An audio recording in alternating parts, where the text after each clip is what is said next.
નમસ્કાર દર્શક મિત્રો, બીબી ન્યૂઝ ગુજરાતની વિશેષ રજૂઆતમાં હું જલ્પા જોશી આપ સૌનું સ્વાગત કરું છું. મિત્રો, જગતને જેણે હસાવ્યા, આખી દુનિયાને જેણે હસાવ્યા એ ચાર્લી ચેપ્લિન, કે જે એક હાસ્ય કલાકાર, ખૂબ જ મોટા હાસ્ય કલાકાર, એમણે એક સેન્ટેન્સ કહ્યું છે કે જે દિવસે તમે હસ્યા નથી ને, જે દિવસે તમે હસ્યા નથી અથવા તો હસી શક્યા નથી, એ દિવસ તમારો નકામો ગયો. આ વાક્ય જે છે ને એ કેટલું સાર્થક છે એ દરેક વ્યક્તિએ ખુદે વિચારવાનું છે. પરંતુ આજે તમને એમ થશે કે આજે આ કાર્યક્રમમાં બેન હાસ્યની વાત કેમ લે છે, કારણ કે આજના કાર્યક્રમમાં આપણે હાસ્યની બહુ બધી વાતો કરવાની છે. અને આપણી સાથે જોડાઈ ગયા છે હાસ્યના કલાકાર, એક નામાંકિત કલાકાર હરપાલસિંહ ઝાલા. હરપાલસિંહ ઝાલા, આપનું ખૂબ ખૂબ સ્વાગત છે બીબી ન્યૂઝ ગુજરાતના સ્ટુડિયો પર. આભાર. અમારા આ કાર્યક્રમમાં અમે દરેક અલગ અલગ પર્સનાલિટીને બોલાવીએ છીએ, એમના વિશે જાણીએ છીએ, એમના કાર્યક્ષેત્રને પણ જાણીએ છીએ અને એમના અનુભવ વિશે વાતો કરીએ છીએ. તો આપ સૌપ્રથમ આપના પ્રારંભિક સમય વિશે વાત કરો, આપના પ્રારંભિક જીવન વિશે વાત કરો. જી, સર્વપ્રથમ તો દર્શક મિત્રોને સૌને મારા જાજેરા વંદે માતરમ. જેમ આપે કીધું એમ કે પ્રારંભિક તો આદિ, મધ્ય ને અંત, આ ત્રણેયમાં એક નામધારી પ્રભુ પરમપિતા પરમેશ્વરે આપણને અહીં આગળ મૂક્યા છે. એટલે આપણે આ જીવનમાં આવીને આપણને જે સોંપેલી છે કામગીરી પૂર્ણ કરવી. આ દરમિયાનમાં કદાચ કંઈક નવું અજુગતું થાય છે તો એ આપણું બોનસ છે. પ્રારંભિકમાં એવું છે કે હું એટલું કહીશ કે એ બાત અલગ હૈ કે વે દૂર ખડે હૈ મગર જો બડે હૈ વો આખિર બડે હૈ. તો એવા પૂજ્ય ચરણો જે પૂર્વ સૂર્યો છે અમારા આ ફિલ્ડમાં, જેમ કે પદ્મશ્રી શાહબુદ્દીન રાઠોડ સાહેબ, ડૉક્ટર જગદીશ ત્રિવેદી સાહેબ, માયાબી આહિર, સાંઈરામભાઈ દવે, તો આ લોકોને જોઈને અમારે કંઈક નવું કરવાનું, કંઈક નવું શીખવાનું અને આમ ને આમ જીવન ગાળવાનું હાસ્ય ક્ષેત્રમાં. પણ હાસ્ય ક્ષેત્રથી પહેલાં આપણે જેમ પ્રારંભિક વાત કરી છે તો કહું કે ભાઈ જન્મ અહીંયા નેનો સિટી વાઘેલા દરબારોમાં સાણંદની જોડે કાણેટી ગામમાં મારો બાલ્યાકાળ ગયો. ઓકે. મૂળ વતન તો છે અમારું ઝાલાવાડ, સુરેન્દ્રનગર જિલ્લાના ધાંગધ્રા તાલુકાનું કોહંડ ગામ. અને થોડા ઉપર જઈએ ચોટીલા તરફ એટલે મારા માનસ કલાગુરુ પદ્મશ્રી શાહબુદ્દીન રાઠોડ સરનું ગામ આવે, થાનગઢ. તો જન્મ ઝાલાવાડમાં પણ ઉછેર બધો અહીંયા આગળ આ વાઘેલા દરબારોમાં સાણંદનો, એટલે આ તમારો ભાલગાળો કહેવાય છે ને. જ્યાંથી ઝાલાવાડ આમ ઓલ બાજુ ચાલુ થાય, આમ આપણું આ મધ્ય ગુજરાત, ઉત્તર ગુજરાત ચાલુ થાય, એક નાકા જેવું. એટલે ઉછેર બધો અહીંયા આગળ થયો અને વખાણ વધતા ગયા. એમ મામી બહુ કોઠાહુજવાળા, એમ અમદાવાદ પાસેના જાદવ દરબાર પણ બહુ કોઠાહુજવાળા. એટલે એમણે એટલું કીધું કે ભાઈ ભાણુભાના વખાણ વધી ગયા છે. જ્યારે જ્યારે વેકેશનમાં તેઓ વેકેશનમાં જતા હોઈએ, એક માહોલ બંધાયો હોય અને પછી એમ કે ચલો હવે કંઈક આપણે બધા બેઠા હોય અને એમ કે હાલો આપણે કંઈક કાર્યક્રમ કરીએ. તો ત્યારે બાલ્યકાળે આ મામી જ્યારે એમના બાળકોને લઈને, મારા દીદીને, મારા મોટા ભાઈને લઈને જ્યારે અહીંયા આગળ કાણેટી આવે, પોતે સાયન્સ ટીચર મામા રાજેન્દ્રસિંહજી વાઘેલા, એટલે જ્યારે એ પરિવાર કાણેટીમાં આવે ત્યારે મારા વખાણ સાંભળે. કારણ કે હું મારા નાના બાપુ જોડે અને નાની સાહેબ સાથે રહેતો હતો.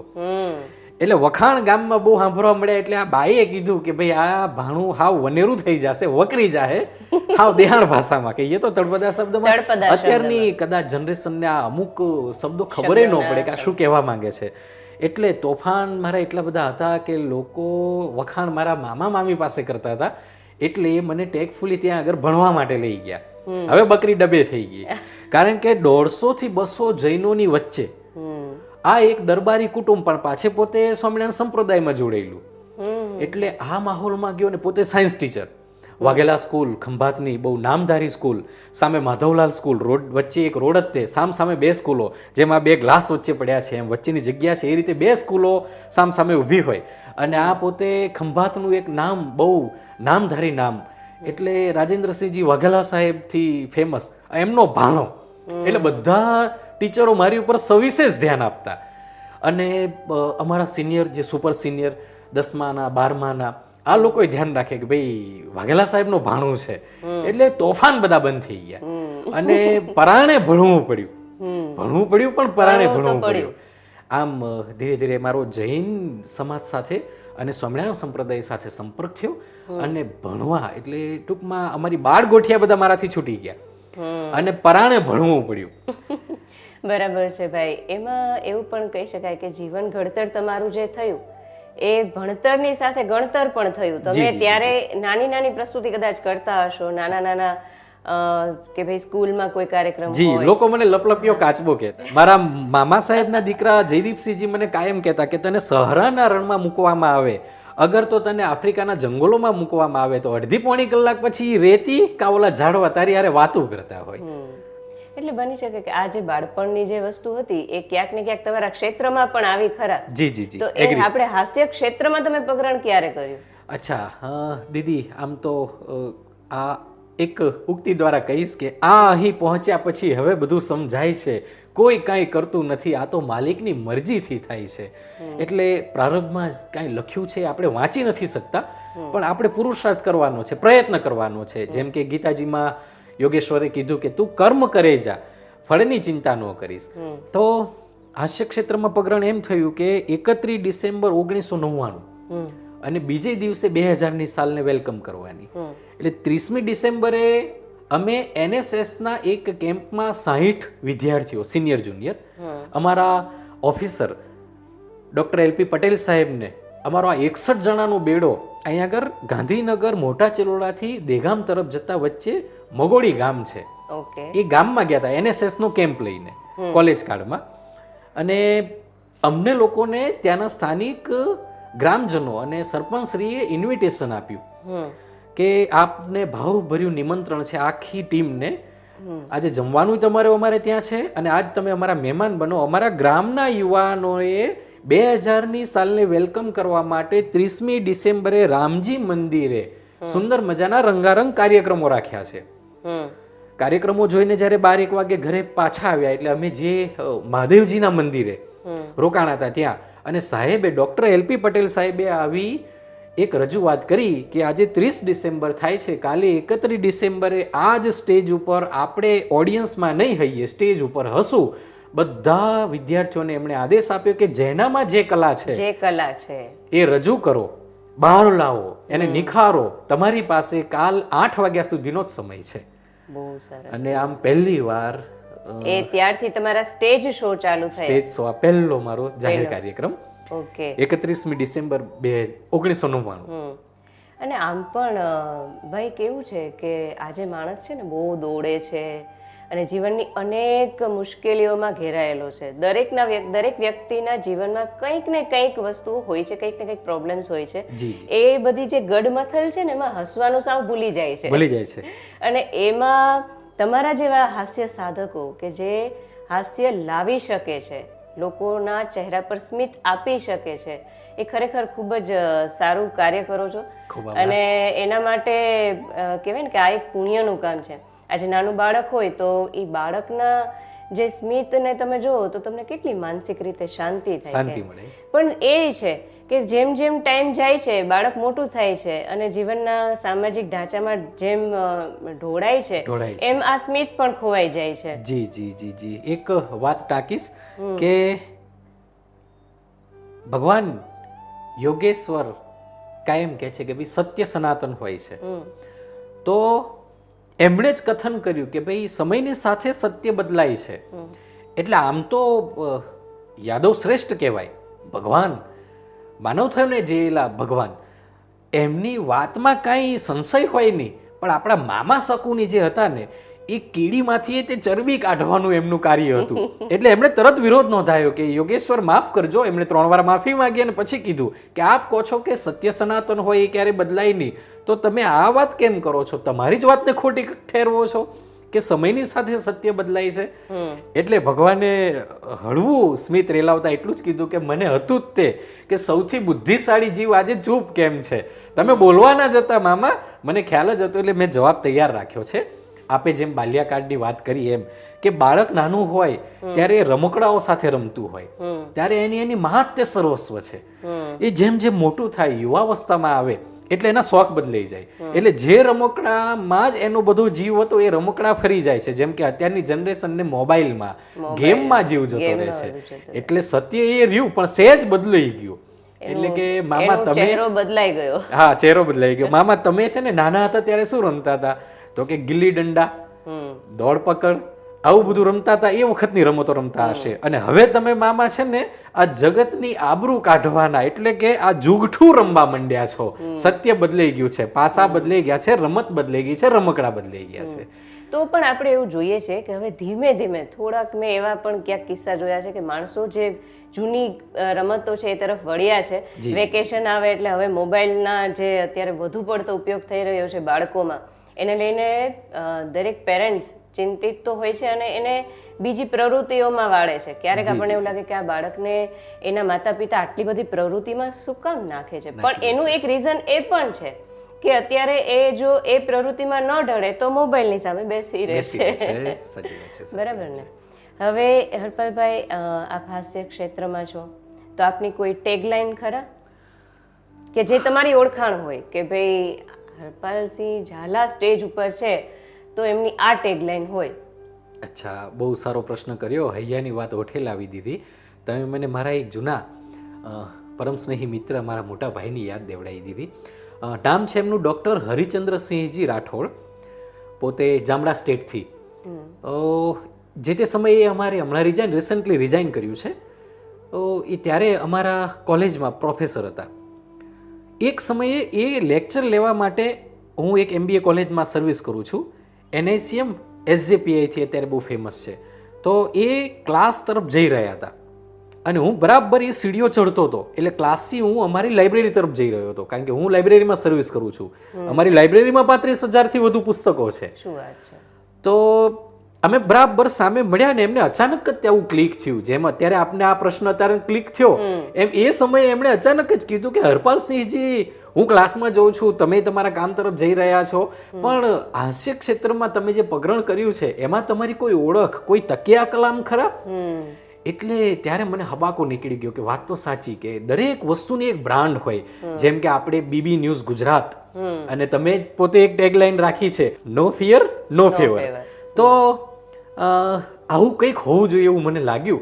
એટલે મેં પહેલું જ એ કાર્ય ચાલુ કર્યું કે હાસ્ય ક્ષેત્રમાં ખાસ અમારા જે પૂર્વ સૂર્યો છે અને અત્યારે હાલમાં મારા જે સમકાલીન છે અથવા તો મારા અનુજો છે, આ બધાએ સાથે જ્યારે ફોન ઉપર વાત કરીએ કે જ્યારે રૂબરૂ મળીએ ત્યારે વંદે હાસ્યમ કહેવું.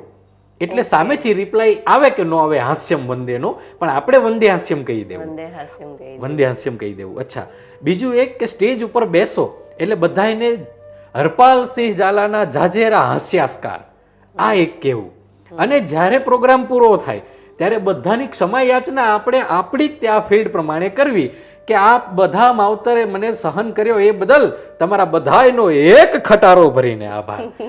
તો હાસ્ય ક્ષેત્રમાં કદાચ દીદી મને એવું લાગે છે કે આ બધા નામથી હવે એક મારી ઓળખ થઈ ગઈ હોય લાગે છે. એક નાની જે કાંઈ છે એ 5-25 માણસો કદાચ મને ખટારા વાળા બાપુ, વંદે હાસ્યમ આ રીતે ઓળખી રહ્યા છે. અને હવે તકિયા કલામને ટેગલાઇન જેવું થઈ ગયું છે. ના, ખૂબ સરસ. હરપાલભાઈ, આપ હાસ્ય કલાકાર છો તો આપની આ કલામાં આપના કલા ગુરુ કોણ છે? ઓહ હા, કારણ કે દરેક શિષ્યને એના ગુરુ હોય. એના ગુરુ હોય છે, અને એ ગુરુના પગલે જ આપણે ચાલતા હોઈએ. એમની દરેક સલાહ આપણા જીવનમાં ખૂબ જ ઉપયોગી બનતી હોય છે આગળ વધવામાં. એક વ્યક્તિત્વ આપણે મેળવીએ પણ એ વ્યક્તિત્વની પાછળ એમનો ખૂબ જ મોટો ફાળો હોય છે. તો આપના કલા ગુરુ વિશે થોડી માહિતી. જી દીદી, હું એમ કહેવા માંગીશ કે હું અમારા ગુરુનો એવો એકલવ્ય શિષ્ય છું જેને પ્રત્યક્ષ ડાયરેક્ટ કોઈ લાંબી લાઈન દોરી નથી. એકલવ્ય શિષ્ય હું એટલા માટે કહીશ કે મારા માનસ કલાગુરુ પદ્મશ્રી શાહબુદ્દીન રાઠોડ સર એમ કહે છે કે હું ભાઈ કોઈને શિષ્ય નથી બનાવતો, પણ હવે જ્યારે તમે મને ગુરુ માની જ લીધો છે તો પછી હવે મારી આટલી અરજ રાખજો કે ભાઈ મા બેન દીકરીઓની લાજ મર્યાદા ન લોપાય એમ હળવું હાસ્ય સર્જજો ને રજૂ કરજો. અને માનો આવું કાંઈ નથી થતું તો મહેરબાની કરીને તમારા તો ઠીક પણ મારા ધોળામાં ધૂળ ના નાખતા. ક્યાંક વાણી વિલાસ, અભદ્ર વાણી વિલાસ અને દ્વિભાષી લેંગ્વેજે ઉચ્ચારણ કરીને એટલે આ ક્ષેત્રમાં જે એમને મેં આદર્શ માન્યા છે એમાં સર્વોપરી જે છે એમાંના એક પદ્મશ્રી શાહબુદ્દીન રાઠોડ સર, જેમને હું મારા માનસ કલાગુરુ માનું છું. મારા પથદર્શક હું ડોક્ટર 3 વખત જેમણે પીએચડી કર્યું છે એવા ડોક્ટર જગદીશ ત્રિવેદી સાહેબને માનું છું. ભાવેશભાઈ મિસ્ત્રી, ધનસુખભાઈ રાદડિયા, માયાભાઈ આહિર, સાંઈરામભાઈ દવે, પદ્મશ્રી ભીખુદાનભાઈ ગઢવી સાહેબ. હવે તો એ લોક સાહિત્યની સાથે સાથે હાસ્ય સાહિત્યને તે ખૂબ પ્રાધાન્ય આપે છે. એટલે આ શ્રીચરણો જે છે બધા મારા સમકાલીન જે છે, મારા અનુજો છે, પૂર્વજો જે પૂર્વકાલીન સૂર્યો છે અત્યારે જે તપી રહ્યા છે પૂરજોશમાં, આ બધાયમાંથી અમારે નવોદિતોને તો કાંક ને કાંક એમાંથી શીખવાનું જ છે. એટલે બધાયને હું આદર્શ જ માનું છું, કારણ કે એમનામાંથી જ તેમને 2-5 મિનિટ કાંઈક ને કાંઈક મળતી રહે છે. અને આમ પણ કેવું છે કે life it's a learning process. કોઈ પણ ક્ષેત્રમાં તમે હો તો તમે શીખતા રહો તો તમે નવું તમારો ગ્રોથ થાય. એ વાત 100% સાચી છે. અને તમે જ્યારે સ્ટેજ શો કરો છો ત્યારે તમને દરેક પ્રકારની પબ્લિક શો તમે કરતા હશો, તો સ્ટેજ ઉપરથી તમને કઈ વસ્તુ વધુ પીરસવી ગમે છે? મતલબ જોક્સ તો ઓકે હોય જ, હાસ્ય એટલે એ એક હળવું હાસ્ય આવે, પછી ક્યારેક ખડખડાટ હસાડવામાં આવે, તો એવી કોઈ રજૂઆત કે જે તમને બહુ ગમતી હોય, શો કરવાની તમને પણ મજા આવે એવું કંઈક? હાસ્ય ક્ષેત્રે ઘણી ટીવી ચેનલ્સ અત્યારે તો બહુ ઓટીટી પ્લેટફોર્મ બહુ થઈ ગયા છે, અને રેડિયો તો આપણું જૂનું જાણીતું. એટલે આ બધામાં મને સૌથી વધુ જો પસંદ આવે તો હું ગુજરાતની અંદર અમારા કોલેજના ફાઉન્ડર ચેરમેન શ્રી જયરામભાઈ પટેલ, હું લેટ શ્રી જયરામભાઈ પટેલ નહીં કહું કારણ કે સ્વર્ગસ્થ થઈ ગયા છે, હૃદયસ્થ છે. હા, એટલે હું સ્વર્ગસ્થ વાપરીશ નહીં. તો એમના ધામગમન પછી અમારી કોલેજે એક લેક્ચર સિરીઝ, વ્યાખ્યાનમાળા ડિઝાઇન કરી, Shri Jayrambhai Patel memorial lecture series. અને આ લેક્ચર સિરીઝ અન્વયે અમારા પ્રોફેસરો ગુજરાતભરની ડિફરન્ટ કોલેજીસમાં જતા. એટલે મને આજે તે લેક્ચર સિરીઝ અન્વયે વ્યાખ્યાનમાળા અંતર્ગત ગુજરાતભરના યુવાધન સાથે રહીને ત્યાં આગળ પ્રેમલા પ્રેમલીની વાતો કરવી પડે, કારણ કે ઓડિયન્સને પકડી રાખવાનું છે. શાયરાના અંદાજ કહેવો પડે, કારણ કે એના વગર એ પકડે ના રે. એ દરમિયાનમાં સુગર કોટેડ ક્વિનાઇન એટલે ઉપર ગળ્યો લેપ ને અંદર કડવી દવા, એટલે આત્મઘાતની ઘાત ટાળવી, વાંચનનું મહત્વ. આ મારે જે કંઈ કહેવું છે એ હું આ રીતે કહી દઉં છું. એટલે મને સૌથી વધારે જે પ્રિય હોય તો ગુજરાતભરમાં યુવાધન સાથે રહીને વ્યાખ્યાનમાળા લેવી, સેમિનાર લેવા. ખૂબ સરસ, ખૂબ સરસ. તમે બહુ લાગણીશીલ પણ દેખાવ છો આ વાત કરતા. મેં જોયું, એ દેખાય છે કે ભાઈ તમને આ પ્રકારના કાર્યક્રમો ખૂબ જ ગમે છે. હરપલભાઈ, હાસ્ય ક્ષેત્રના નવોદિતો, નવા કલાકારોને આપ શું કહેવા માંગો છો એ પણ એક બોલો. હા દીદી, ઝાઝા ભાગે તો એવું બને છે કે કોઈ પોતાની એ રાજની વાતો, ખાનગી વાતો ક્યારે કોઈ પબ્લિકલી કહે નહીં. પણ મને કહેવું બહુ ગમશે કે હાસ્ય ક્ષેત્રમાં, દરેક ક્ષેત્રમાં આપણે અવારનવાર વાત સાંભળતા હોઈએ છીએ. બોલિવૂડમાં આ પ્રશ્ન બહુ પ્રચલિત થયો છે કે ભાઈ એમના ગોડફાધર, એટલે એમને અગાઉથી કોઈનો ટેકો હતો, એટલે એમના બાળકો આની અંદર આવી ગયા અને પરફોર્મ કરવા લાગ્યા. પણ હું જાતે પર્ટિક્યુલર ક્ષત્રિય કોમ્યુનિટીથી બિલોંગ કરું છું. એટલે અમારામાં એજ્યુકેશન અને ખાસ કરીને આ સરસ્વતીના સાધકોના જે સાધકો છે આવા કદાચ રેર કેસમાં જોવા મળે. હવે ધીરે ધીરે ટ્રેન્ડ બદલાયો છે, લોકો એજ્યુકેશનને બહુ મહત્વ આપવા માંડ્યા છે અને ધીરે ધીરે સાત્વિકતા તરફ વળી રહ્યા છે. દારૂ, માંસ, મટન, મરીદા, જુગાર, આ બધું જે અમારી જે પૂર્વ ઓળખ રાજા મહારાજા વખતના જે શોખ હતા એ હવે રહ્યા નથી, કારણ કે રાજા ગઈ, રાણીઓ ગઈ ને સૌની થઈ સરકાર.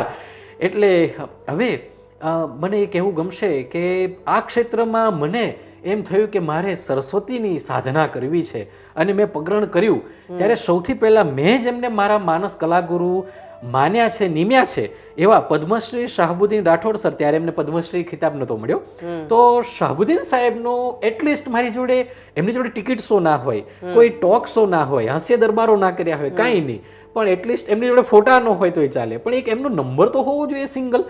તો મારે એમનો નંબર મેળવવો હતો. Hardly sorry to say, but આપણે જે સદભાવનાની વાતો કરીએ છીએ અમે કલાકારો સ્ટેજ ઉપરથી, કે આ જે ધર્મગુરુઓ છે આ બધાએ મેં 2-2.5 મહિના લોકોને બહુ હાથ પગ જોડ્યા, મને શાહબુદ્દીન સરનો નંબર કોઈએ નહોતો આપ્યો. આપણે આમાં સાથ સહકાર આલવાની કોઓપરેશન, જેમ આપણે હમણાં વાત આપણે કરી, આપણે ઇન્ટરવ્યુમાં બેઠા હતા એ પહેલા જ આપણે કીધું કે સ્ટાફ બહુ કોઓપરેટિવ છે, પણ મને બહુ હસવું આવ્યું હતું કે મને એવો કોઈ કોઓપરેટિવ સ્ટાફ ના મળ્યો. કારણ કે એક નંબર માટે, સિંગલ નંબર માટે ગાંધીનગરથી ડ્રાઈવ કરીને થાનગઢ સુધી જવા વાળો કદાચ એકમાત્ર મૂર્ખો હું હોઈશ આખા વિશ્વમાં. નંબર લેવા હું થાનગઢમાં ગયો ને જઈને ઊભો રહ્યો એટલે આસિયાનાના ઝાંપે ઉભેલા કોઈ બેન હતા. એ બેને કીધું કે સાહેબને મળવા આવ્યા છો? એમને ખ્યાલ આવી જ ગયો કે આ કોઈ અજાણ્યું મોડલ છે, સાહેબને જ મળવા આવ્યું હશે કાર્યક્રમ અર્થે. એટલે મેં કીધું હાજી સરને મળવું છે. તો કે સર તો બોમ્બે છે. ભલા માણસ ફોન કરીને આવી ને, તો નંબર તો આપો, મારી પાસે નંબર નથી. તો કે તો તમે ગમે તે કોઈ સ્ટુડિયો વાળાને, કોઈ આ લાઈનના માણસોને, કોઈ કલાકારોને કીધું હોત તોય તમને મળી જાય. મને બીજી વાર હસવું આવ્યું. એટલે બધાને મારો નવોદિતોને ખાસ એ કેવું છે, સલાહ કોઈને અપાય નહીં, કારણ કે દેવી ગમે તો એ સલાહ છે અને ન લેવી ગમે તો એ સલાહ છે. એટલી નમ્ર રજ છે કે તમે લોકો જો કોઈ પણ કલાની અંદર કલા સાધક જે પગરણ કરે તો પ્લીઝ ક્યારેય કોઈની પાસે અપેક્ષા ના રાખશો, કારણ કે અપેક્ષા છે ને એ દુઃખની જનની છે. જો તમે અપેક્ષા રાખી તો દુઃખી થશો. એટલે કોઈની પાસે અપેક્ષા ન રાખવાની. આ પ્રવાહની અંદર માં ભગવતીની કૃપાથી, આપ જેવા માવતર બંધુજનોના સાથ સહકારેથી જે કલાને પોષે છે, જે સાહિત્યની ચિંતાએ છે, સંસ્કૃતિની ચિંતાએ છે, ભાષાની જહેમત જે ઉઠાવી રહ્યા છે, એ આપમેળે તમને ગોતી લેશે. અને છેલ્લે એટલું કેવું છે કે આ વાતના છેલ્લે કે એક નંબર નહોતો મળ્યો, પણ દીદી આ ગૌરવની વાત કહેવાય, અભિમાન નથી, કોઈ આત્મશ્લાઘા નથી, પણ આ નંબરમાં લગભગ 8000+ વિશ્વમાં વસતા ગુજરાતીઓના નંબર મેં એકઠા કરી લીધા. એટલે જે થાય છે એ સારું થાય છે. અને કોઈ પણ એક શરૂઆત હોય કે ત્યારે કદાચ તમને કોઈ સપોર્ટ કરે કે ના કરે, પણ જો ઈશ્વર તમારે સાનુકૂળતા બતાવે તો ડેફિનેટલી તમે એ ક્ષેત્રમાં આગળ વધો છો. બસ એ કદાચ યોગાનું યોગ ત્યારે યોગ બનવાનો હતો એવું પણ કહી શકીએ આપણે. એ નંબર મળી ગયો હોત આટલી સરળતાથી તો 8-9 હજાર નંબર આખા વિશ્વમાં વસતા ગુજરાતીઓને ભેળા કરીને ના બેઠો. એટલે એક જ કે કોઈની પાસે અપેક્ષા ન રાખવી, બસ આપણે આપણું કાર્ય કરી જવું. કોઈ પણ ક્ષેત્રમાં હોઈએ આપણે એકબીજાને જેટલા સપોર્ટ કરીએ કે ને કે સલાહ અને સાથ સહકાર એ ખૂબ જ જરૂરી છે. હરપાલભાઈ, આપણે બહાર ઓફિસમાં બેઠા હતા, તમે એક સેમિનાર વિશે પણ વાત કરી. એ સેમિનારનો કોન્સેપ્ટ આપણે પછી અહીંયા સ્ટુડિયોમાં આવ્યા એટલે અધૂરો રહી ગયો. એ કોન્સેપ્ટ આપ અમારા દર્શક મિત્રોને સમજાવો કે તમે શું એ કહી રહ્યા છો. જી લગભગ 80ના દાયકામાં મારા પિતાશ્રી જયેન્દ્રસિંહજીએ અમારું ઝાલાવાડ, ધાંગધ્રાનું કોંઢ ગામ, એ ખેતીવાડી ધીકતું બધું તડકે મૂકીને એ આવતા રહ્યા અમદાવાદમાં. ત્યારે રોટલો અને ઓટલો આપ્યો એ રાજકોટ પાસે ઉપલેટા અને ઉપલેટા પાસેનું કોલકી ગામ, અને કોલકી ગામનો એક વાછાણી પરિવાર પટેલ, જયરામભાઈ પટેલ સાહેબ, એક્સ હોમ મિનિસ્ટર ગુજરાત રાજ્ય. તો એમના પુત્ર જયપ્રકાશભાઈ અને એક એમનું ફર્મ છે અંકુર સિંગ તેલ, જેનાથી આપ વાકેફ હશો. ખૂબ પૂરીઓ ને ભજીયા તરીને આપણે બધા ખાઈએ છીએ. તો જયપ્રકાશભાઈએ તે નાના ભાઈ તરીકે, બાળકો તરીકે અમને રાખ્યા. રોટલો અને ઓટલો આ વાછાણી પરિવારે આપ્યો. એ જયરામભાઈ પટેલ સાહેબે જે તે સમયે ગુજરાત સ્ટેટ કોઓપરેટિવ બેંકના ચેરમેન પદ ઉપર હતા. ત્યારે ગાંધીનગરમાં આ જે NICM નામની SJPI કોલેજ ખોલી છે MBAની, ત્યાં મને પછી રોટલો અને ઓટલો આપ્યો. એટલે અમારી 2 પેઢીને તારી. અને મને કહેતા બહુ ખુશી થાય છે કે અમારી 3જી પેઢીને હવે એમની સેવામાં જોતરવી છે. તો આજે અમારા અન્નદાતા છે, એમના ધામ ગમન ગયા પછી અમારી કોલેજે એક એમની યાદ સ્વરૂપે, એમના સ્મરણાંજલિ સ્વરૂપે પુષ્પાંજલિ અર્પણ કરતા એક વ્યાખ્યાનમાળા ડિઝાઇન કરી, Shri Jayrambhai Patel memorial lecture series. અને એ લેક્ચર સિરીઝ અન્વયે અમારા કોલેજના પ્રોફેસરો ગુજરાતભરની કોલેજોમાં જાય અને ત્યાં એમની સાથે વાર્તાલાપ કરે, સંવાદ કરે. એમાં હું જોડાયો. શરૂમાં હું એ રીતે જોડાયો હતો કે સપોર્ટિંગ સ્ટાફ તરીકે, કે પ્રોફેસરો જે બધું અહીંયાથી મટીરિયલ લઈને જતા હોય ત્યાં કન્ડક્ટ કરવું, એને બધું બાયફર્કેટ કરવું, એમની હાજરીઓ લેવી, એના ફોટોગ્રાફ્સ લેવા, વિડીયો લેવા. અને ધીરે ધીરે પછી એમાં એ લોકો મને માઇક આપતા ગયા એટલે 5 મિનિટ 10 મિનિટ 15 મિનિટ અને ઓવરઓલ છેલ્લે એવું બન્યું કે હું ફૂલ ટાઈમ સેમિનાર લેતો જ થઈ ગયો ગુજરાતભરમાં. એટલે યુવાનો સાથે રહીને વ્યસન મુક્તિ, આત્મહત્યા નિવારણ, કારણ કે બાળકો અત્યારની જનરેશન ખાસ લાગી આવે છે. અમને અમારા મા બાપ અને અડોશી પડોશી મારીને હોલારી નાખતા હતા, ચામડા ઉતારી નાખતા હતા.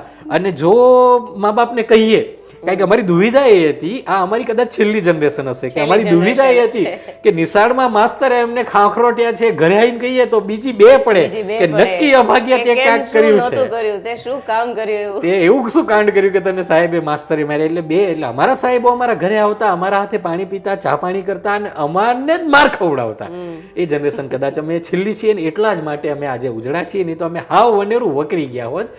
થેન્ક્સ ફોર એ શ્રી ચરણો કે એમના કારણે અમે ઉજળા છીએ.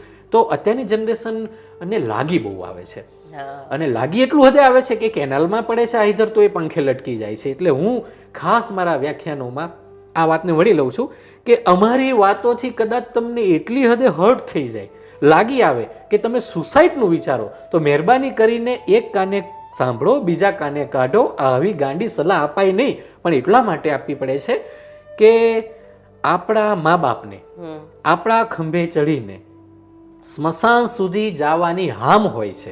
જો આપણે સુસાઇડ કરી લઈએ તો આ ઊંધું થઈ જાય. બાપના ખંભે જવાન કંધોતરની જો લાશ ચડે તો એ હિમાલય કરતા વધુ વજનદાર થઈ જાય. એટલે આત્મહત્યા નિવારણ, વ્યસન મુક્તિ એક ખાસ થઈ જાય છે. આ બધા આ પ્રકારના જે સળગતા સવાલો છે, આમ જોઈએ તો આ બધા જ પ્રશ્નો સળગતા, મને એમ લાગે છે કે આ બાબતે યુથ માટે તો બહુ જ આ એક મને એમ લાગે છે કે મારે સ્ટેજના માધ્યમથી આ વાતો કરવી જોઈએ. ના ના, ખરી વાત છે. અને મારે આ જીવતરના ફરજના ભાગરૂપે એટલે એ સેમિનાર, બસ આ એક જ સેમિનાર છે કે જે અમે અમારા ફાઉન્ડર ચેરમેનની યાદમાં ડિઝાઇન કર્યો હતો, જેમ અમે એને આ રીતે ડાયવર્ટ કર્યો છે. ઓકે. અને તમે સમગ્ર ગુજરાતમાં કોઈ પણ સિટીમાં જાઓ છો કે એ રીતે, કઈ રીતે? હા, એકચ્યુઅલી જ્યાં આગળથી નિમંત્રણ મળે ત્યાં આગળ. અધરવાઇઝ પછી હું ગુજરાતભરની lions club, rotary club, Jain social group, pensioner સમાજ, સામાજિક સંસ્થાઓ છે એની સાથે જોડાઈને તમે કાર્યક્રમો કરી રહ્યા છો. ત્યાં આગળ એ મને મારા હાસ્ય દરબાર માટે બોલાવે, એમના એન્યુઅલ જે ફંક્શનો હોય એમાં. અને ત્યાં આગળ જે સિટીમાં મારું રોકાણ હોય કે 1-2 દિવસ અગાઉ જતું રહેવું અથવા તો 1-2 દિવસ પાછળ રોકાવું અને સ્થાનિક કોલેજોનો સામેથી સંપર્ક સાધવાનો. બિન બુલાએ મહેમાન, આ બેલ મુજે મારા સામેથી ઘરે પડવાનું. પણ આ બિન બુલાએ મહેમાન તો ગમે, કારણ કે માણસને હસવાનું મળે છે. જી. અને કહેતા બહુ જ આનંદની લાગણી અનુભવું છું કે હું જે સિટીમાં ગયો છું, જે કોલેજમાં ગયો છું ને જ્યાં મેં મારું વિઝિટિંગ કાર્ડ આપ્યું છે, ત્યાંના પ્રિન્સિપાલ શ્રીઓએ એટલો સપોર્ટ કર્યો છે કે એમના લેક્ચરો કેન્સલ કરાવીને તાબડતોબ ઓડિયન્સ બેસાડી દીધું, સ્ટુડન્ટોને બેસાડી દીધા અને એમના સ્ટાફને બેસાડી દીધા અને લેક્ચરો લેવાયા છે. જે બોલાવે છે સેમિનારમાં અને હું જઉં છું એ તો છે જ, પણ આ રીતે અચાનક જ તે જે ઊભું થાય છે ને એમાંય તેટલો પ્રત્યુત્તર મળ્યો છે. જો એક્ઝામ ના હોય તો આજ દિન સુધી મને ક્યારેય ના નથી પાડ્યું. એક મુન્દ્રાની અંદર એવું થયું હતું કે મુન્દ્રા રોટરી ક્લબ માટે હું ગયો હતો અને ત્યાં આગળ એ સમયે ત્યાંની બીએડ કોલેજોમાં એક્ઝામો ચાલી રહી હતી, પરીક્ષા ચાલી રહી, એટલે એક્ઝામો એને ડિસ્ટર્બ ના થઈ શકે એટલા માટે ત્યાં આગળથી મારે બેચલર લેવલની જે બીકોમ અને બીએની જે કોલેજો હતી એમાંથી મારે નીકળી જવું પડ્યું, પણ સાથે જે બીએડની કોલેજ હતી ત્યાં આગળ એમના જુનિયરો માટે તો પાછો સેમિનાર થયો જ તે. હરપાલભાઈ, આના ઉપરથી એક એ પણ વિચાર આવે, તમે બોલ્યા ડાયરા, હાસ્ય દરબાર. તો ડાયરા અને હાસ્ય દરબાર, આ જે અત્યારનો ટ્રેન્ડ જે મોડર્ન ચાલી રહ્યો છે, એમાં તમને એનું ભવિષ્ય શું લાગે છે? આ ક્ષેત્રમાં આપ છો. જી. તો તમને શું લાગે છે આનું ભવિષ્ય કેટલું ને ક્યાં સુધી અને કેવું? જી, બહુ સારો પ્રશ્ન કર્યો. ઘણી વખત એવું થાય છે કે આવા ઇન્ટરવ્યૂમાં કે સ્ટેજ ઉપર કે અંતર જનરલ વાતોમાં કે અત્યારે માવતરને પોતાના બાળકોને કોન્વેન્ટ સ્કૂલોમાં કે ઇંગ્લિશ મીડિયમમાં મૂકીને એટલા બધા અંગ્રેજ બનાવી દેવા છે કે ફ્લુઅન્ટ ઇંગ્લિશ બોલી શકે, લખી શકે, વાંચી શકે. નો ડાઉટ સારું છે. ભાષા પ્રત્યેનો આ જે લગાવ છે એ તમે તમારી માતૃભાષા પ્રત્યે પણ રાખો, કારણ કે અત્યારની જનરેશનને આવા કાઠિયાવાડી હાવ દેહાણ શબ્દોમાં ખબર નથી પડતી. એ ગૂગલ કરવા માંડે છે કે હરપાલસિંહ શું બોલ્યા, એટલે બધુંય ગૂગલ નો કે કંઈક તો ગુરુ પાસે શીખો. એટલે તમે એ બહુ સારી બાબત અત્યારે આ ટાંકી છે કે ભવિષ્ય શું? તો ભવિષ્ય એ છે કે જો આવનારી જનરેશન આ તળપદી કાઠિયાવાડી દેહાણ શબ્દોને સમજી જ નહીં શકે. તો અમારે પછી હું એન કોની સામે કરવી? હાવ દેહાણ શબ્દ છે કે અમારે હું એન કરવી છે, પણ હું એન કરવી હોય નહીં સામે. એટલે ભાઈ અમારે મજાક કરવી છે, મસ્તી કરવી છે, એન્જોય કરવું છે અત્યારની ભાષા પ્રમાણે કહીએ તો અમે કોની સામે કરશું? કારણ કે અમને એટલું ઇંગ્લિશ આવડતું નથી. અને આજે ઇંગ્લિશમાં ડાયરા કરીએ, સાઈરામભાઈ અવારનવાર કે મારે તો અંગ્રેજીમાં ડાયરો કરવો છે વ્હાઇટ હાઉસમાં બેસીને, તો એ અંગ્રેજોને રાજી કરી શકશે અંગ્રેજીમાં જો બધા ડાયરા કરવા માંડ્યા તો. પણ આપણી જે ગુજરાતી ભાષા પ્રત્યેનો જે મૂળિયા છે એ ઉખડી જાય. એટલે એક ચિંતા છે કે એકાદ બે પેઢી પછી એવું નહીં થાય કે આ ડાયરાનો આખો કોન્સેપ્ટ છે એ ચેન્જ થઈ જશે. જેમ કે આજે હું અમારા પૂર્વસૂરીઓ જે અગાઉ આ સીટ ઉપર જ કે કલ ઓર આएंगे ખિલતે નગમો કી કલિયા ચુનને વાલે મુझसे બેહતર કહેને વાલે તુમસે બેહતર સુનને વાલે. એટલે કદાચ અપગ્રેડ બધું થતું રહેશે સમયની સાથે. જો અમે કલાકારો પોતાની જાતને અપગ્રેડ કરી શક્યા તો સારું છે, પણ માનો આવું નથી થતું તો ઓડિયન્સ તો એની રીતે અપગ્રેડ થઈ જ ગયું છે. એટલે આ એક થોડીક ચિંતા છે એક કલા સાધક તરીકે કે ગુજરાતની બહારના સ્ટેટોમાં અને ખાસ ઇન્ડિયાની બહાર જે આવા કલ્ચરમાં મોટું થઈ રહ્યું છે યુવાધન બાલ્યાકાળ, એ કદાચ જો અમારી આ ભાષા અમારો લહેકો એ ધડબડાટી ન સમજી શકે તો શું થશે? એ થોડી ચિંતાનો વિષય છે. એ બરાબર છે. અને અમે ગુજરાતી ભાષાને અત્યારે ડૂબતી બધા જોઈ રહ્યા છે. એવું કહે છે કે ભાષા ડૂબી રહી છે. શું કામ? કારણ કે અમુક શબ્દો જેવા છે કે જે હવે ક્યાંય રોજિંદા જીવનમાં ક્યાંય ઉપયોગમાં લેવાતા નથી. આ સમયે એક એવું કહી શકાય કે ભાઈ અંગ્રેજી ભાષાની જરૂર તો છે જ. એક કોઈ સેગમેન્ટ એવું નહીં હોય કે જ્યાં એ ભાષાનો ઉપયોગ નહીં થતો હોય. બરાબર ભાઈ?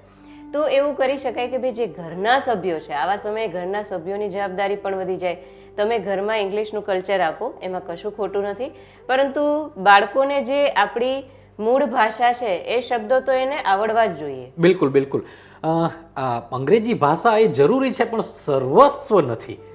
આટલું વસ્તુ જો આપણે સ્વીકારીએ તો લગભગ વાંધો ન આવે.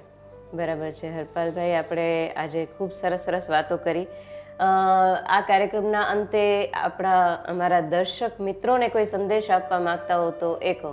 હા પ્રભુ, સંદેશ તો હું શું આપી શકું, કારણ કે હજી હું તે શીખી રહ્યો છું. એક કરબદ્ધ નમ્ર અપીલ છે કે જે હું જોઈ રહ્યો છું આ સમાજને, બેન દીકરીઓને, માવડીઓને, આજની જનરેશનને, કે મને જે લાગે છે આ માધ્યમથી કહેવા લાયક એ એટલું જ છે કે ઘણું બધું હશે, પણ મને એક એવું લાગે છે કે તમારી દીકરીને પપ્પાની પરી બનાવો પણ રસોડાની રાણીએ બનાવો. તમે મોંઘાદાટ વસ્ત્રો, મોંઘાદાટ મેકઅપ, બધા ઇક્વિપમેન્ટ લાવીને આપો, મોબાઈલ્સ લાવીને આપો, એ બધું સુખ સાહેબી તમે ગમે એટલી આપો, સારું એજ્યુકેશન આપો, પણ સાથે સાથે રસોડાની અંદર રોટલા શાક બનાવતા તો શીખવાડો. એટલે ખાસ દીકરીઓને આટલું કે ભાઈ રસોડાની રાણી બનાવો. પપ્પાની પરી તો છે જ, પણ રસોડાની રાણી બનાવો. અને જે અમારા બોયઝ પુરુષો છે એમને એટલી કે તમે પોતે વ્યસન ટાળો. માવતર પોતે જ તે એટલા વ્યસનોમાં ડૂબેલા હોય છે ને પાછી એમની અપેક્ષા હોય છે કે એમનો ગગો ક્યાંય ગલ્લે દેખાવો ન જોઈએ. તો પહેલા તમે પોતે વ્યસન છોડો, તો તમે તમારા આવનારા અનુજોમાં, નીચેની પેઢીમાં તમે એને ડારો દઈ શકશો. કારણ કે પોતે ગોળ ખાવાનું બંધ નથી કરવું ને કોકને એમ કેવું છે કે જાજો ગોળ ખાવામાં તારા દાંત ને દાઢિયું હળી જાય. તો આ બે એક વસ્તુ આ કે બે બાળકોને આટલું કહેવું. અને બીજું, મારા વડીલ માવતરોને આમ તો હું આ કહેવાને લાયક નથી, પણ એટલું મને ગમે છે કે ભાઈ તમારા ઘરની અંદર અમે અજાણ્યા માણસો આવીને બેસીએ ત્યારે તમારી જવાન દીકરી 20, 22, 25 વર્ષની હોય અને તમારા ઘરની પુત્રવધુ 20, 22, 25 વર્ષની હોય, તો બે જણા ચા નાસ્તો લઈને આવે તો અજાણ્યો મહેમાન આવીને ભેદ પારખી ન શકે કે આમાં દીકરી કોણ અને વહુ કોણ. કારણ કે જો તમારી દીકરી 8-9 વાગે ઉઠીને આવે તો ઘણી એવી મમ્મીઓ હોય છે કે માથે હાથ ફેરવીને પપ્પી કરીને એમ કહે છે કે મારો દીકો ઉઠી ગયો, ઓહો બહુ વહેલો ઉઠી ગયો, હજી ગટી કરવી છે, સૂઈ જા બેટા, એમ કરીને માથે હાથ ફેરવે જ્યારે ઓલી સોફામાં સૂતી હોય ત્યારે. અને વહુ કોઈ કારણસર બિચારી થાકી હોય, મોડું થઈ ગયું હોય રાત્રે અને 6 ના 6:30 કે 7 વાગી ગયા હોય તો આપણો પહેલો ટોન એ હોય છે કે ઘડિયાળમાં જો કેટલા વાગ્યા. તો કદાચ આ ટોન કેમ ફરી જાય છે? તો એ દીકરી છે કોકની, એને કોકની દીકરીને પોતાની માની લો. તો બસ દર્શક મિત્રોને આટલું જ કહેવું છે કે મારા વાલા જો બને તો આ વાતને ધ્યાને લઈને આમાં કાંઈક ઘટતું કરીએ. તમે જતા જતા હાસ્યનો એક ટૂચકો થઈ જાય. જી, મને ડૉક્ટર જગદીશ ત્રિવેદી સાહેબનું કવિત બહુ ગમે, એમનો એ લહેકો, એમની હાસ્યશૈલી બહુ ગમે, એમ શાહબુદ્દીન સરની ફિલોસોફિકલ વાતો અને શાયરાના અંદાજ બહુ ગમે. તો એક કવિતાથી તે આપણે આ સમાપન કરીએ કે મોજમાં રહેવું સદાય માળીની ખોજમાં રહેવું, હોય ભલે બંદૂકો ખાલી તોય ગાયકવાડી ફોજમાં રહેવું, ને 32 પકવાન જડે ન જડે કઢી ખીચડી ખાતા રહેવું, ને ઘરવાળી ભેગું બને તો ઠીક, બાકી સ્વામિનારાયણના સંતોની ફોજમાં રહેવું, પણ મોજમાં રહેવું સદાય માળીની ખોજમાં રહેવું. ઓકે દર્શક મિત્રો, તો આવી જ નવી પર્સનાલિટી સાથે આપણે મળતા રહીશું. આજે બીબી ન્યૂઝ ગુજરાતની આ વિશેષ રજૂઆત અહીં જ સંપન્ન થાય છે. ખૂબ ખૂબ ધન્યવાદ. અમારી સાથે જોડાઈ રહેજો. નમસ્તે.